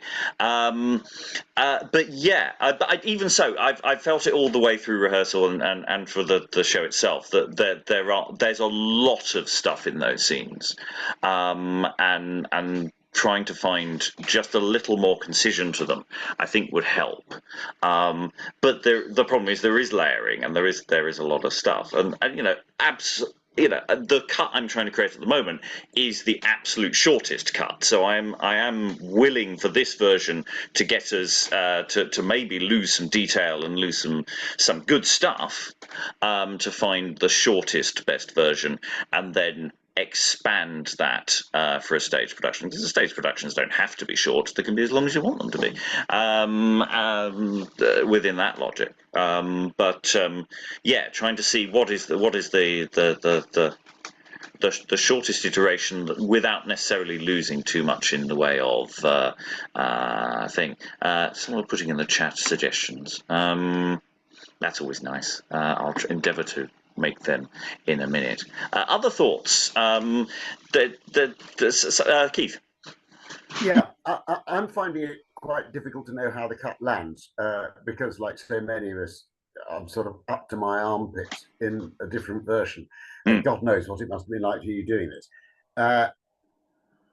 I'm sort of quite in favour of cutting the White Bishop and redistributing those parts of the Fat Bishop, redistributing some parts of that around other characters, because that's a joke that's becoming increasingly uncomfortable to modern sensibilities, as is the grinding pomposity of Gondomar and how full of himself he is. Although always, every time you cut this, you can sort of think, actually, I can think of a way that could be really clown up to the eyeballs in a live performance.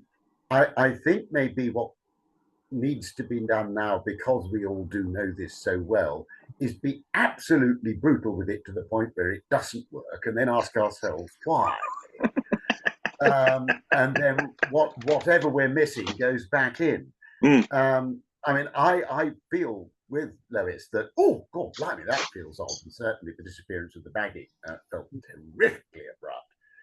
Just too pat for early modern drama. They like to leave some things slightly open. But I have to say, what the White Knight is up to now is much clearer. So yeah, I mean, it's difficult to know quite what to do next. I mean, you guys will know better than I do. It feels like a really useful work, and some bits have really shone up, and some bits you find yourself thinking, could still do with that.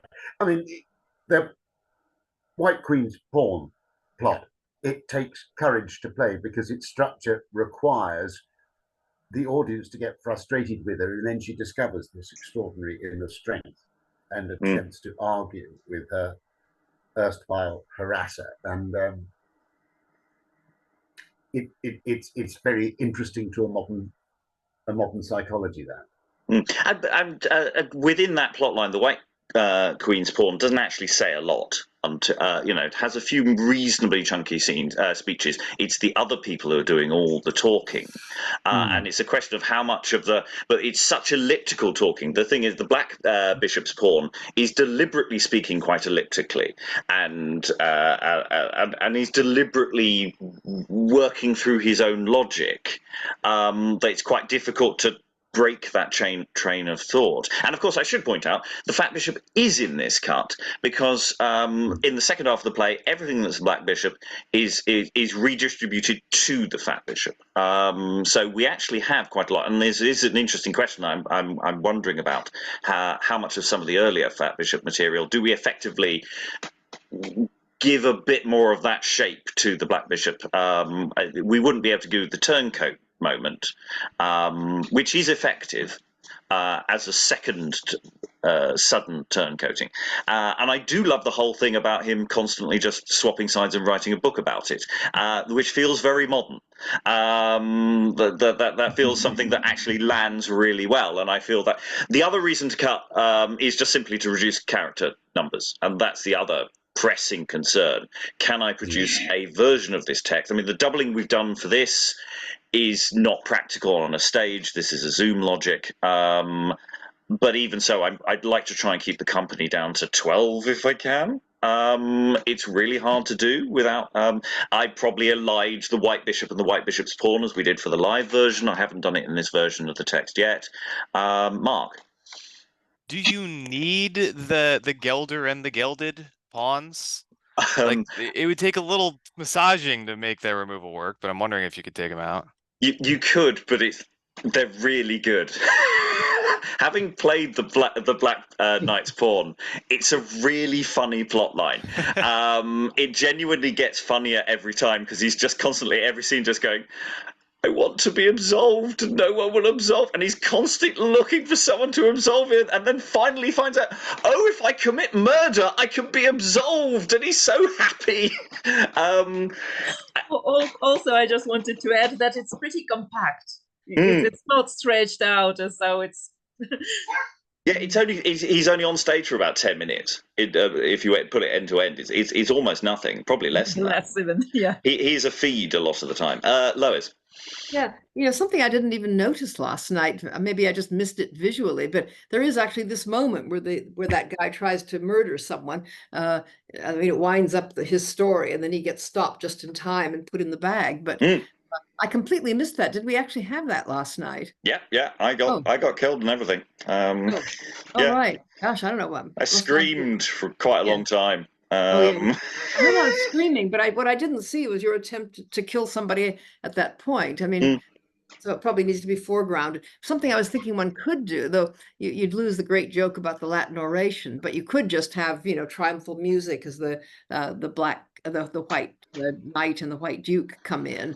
You don't have to have the whole parade and the oration. You can just have them say, welcome, to our kingdom or something. Well, I did consider eliding the previous scene with when they first talk to the Black Knight into that later scene. So that becomes just one scene of them meeting with the Black Knight, and then he says, look, all the stuff we've got here. And that would create perhaps a more concise shape to it. And we have got room in the shaping of the scenes around that for that potentially to work. But I am quite chary at the moment of changing the logic of the dramaturgy, the shape of the play, with that kind of change, because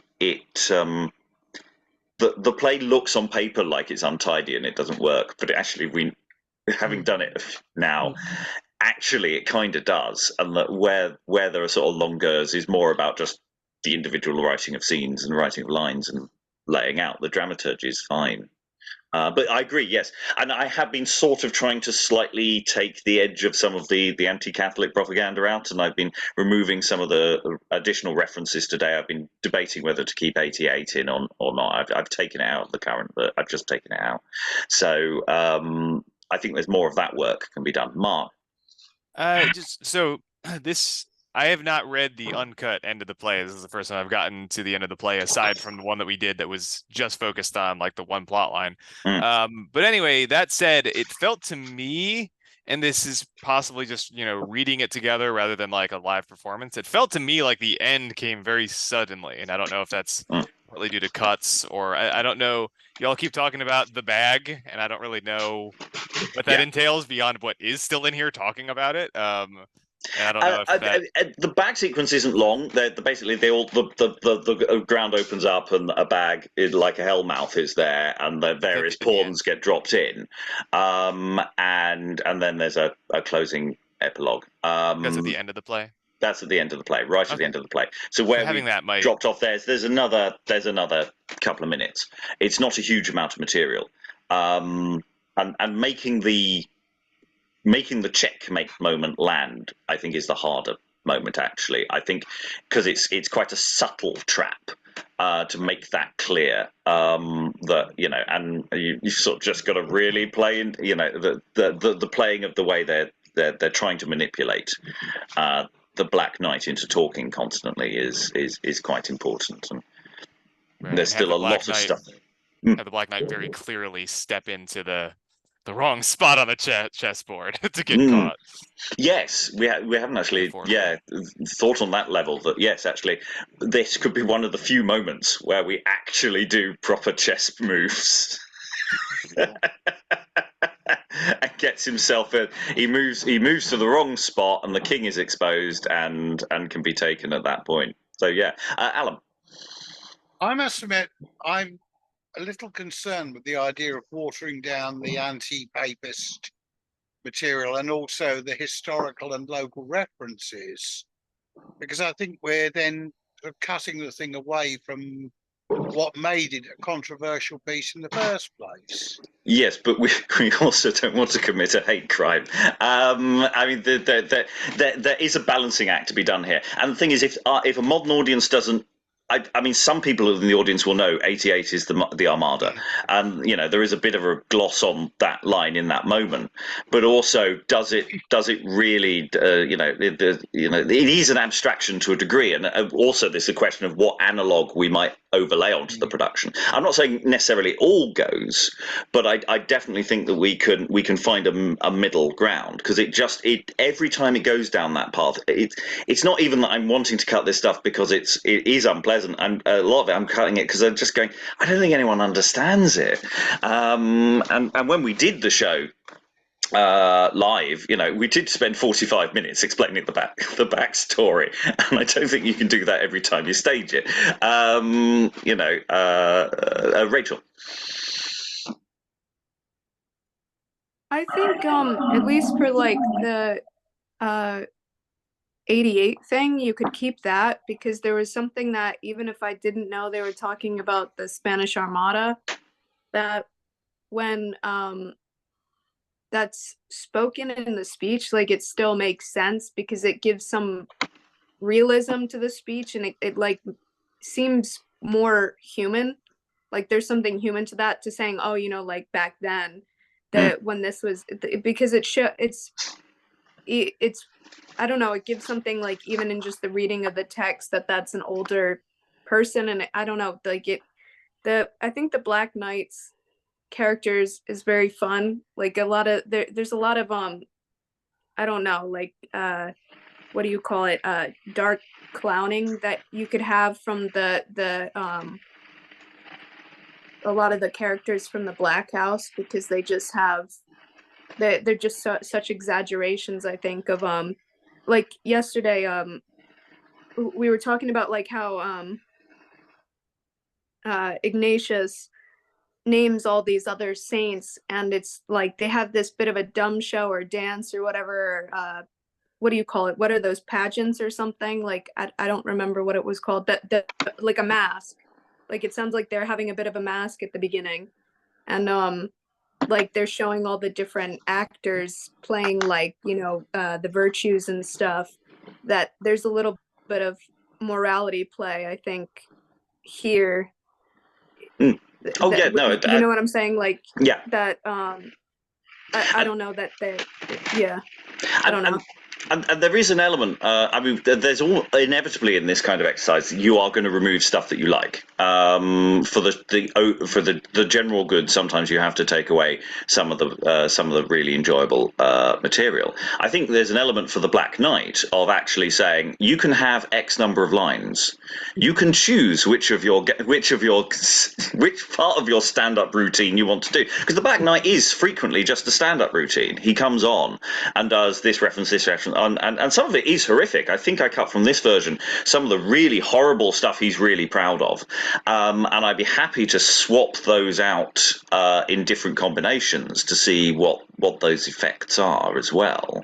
Especially some of the question of where the bodies are buried and things like that. There's some really unpleasant references there that do have resonance today in ways. We are running out of time, but obviously not out of readings. We've got 2 more to go. The next version, I've made a number of mostly minor cuts and changes during the session. I'm going to have another attempt at playing around with it. Suggestions, by all means, email them to me, and I will make additional optional cuts and when I get a chance before tomorrow's session. The Hellmouth is already back in, and we may squeeze some additional Fat Bishop material in. Might have to wait till Wednesday, but I am trying to keep it to about this word count so that we have time to read it straight through, and that's sort of basically my current aim. Any additional final thoughts before I close? Excellent. Well, all that remains to thank all the wonderful readers for all their wonderful reading. Thank you very much, and goodbye.